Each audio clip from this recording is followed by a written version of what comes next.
Hello and welcome to Daily Reflection with Aneel Aranha. Today is the 11th of February 2019.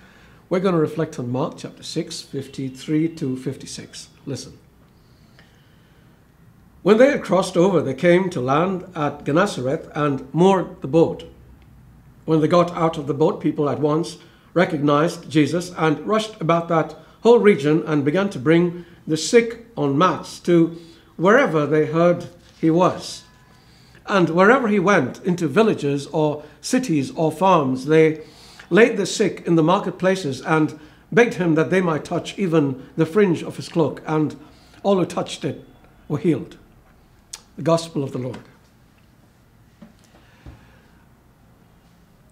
Jesus was a man of extraordinary compassion. When he saw his apostles were tired after an extended time of ministry, he told them to come away with him for some rest.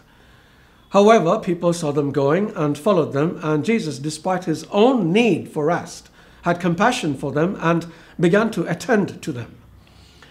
I decided to look up the definition of compassion, and quite honestly, what I found on a couple of sites would serve as adequate reflection for today.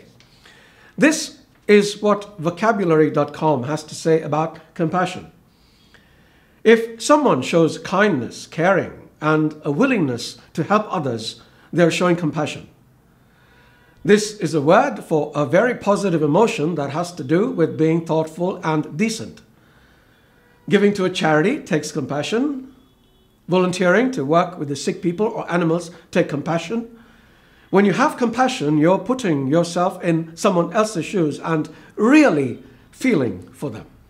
So you see, compassion isn't just a feeling. It is an emotion that precipitates an action. We often claim to be moved by somebody's plight, but unless we do something to alleviate the person's suffering, those are empty words. James puts it very well when he says, suppose a brother or a sister is without clothes and daily food. If one of you says to him, go in peace, keep warm and well fed, but does nothing about their physical needs, what good is it? I hope we can all be compassionate people, but I want to say something else here, something that is rarely spoken about. The willingness to receive compassion.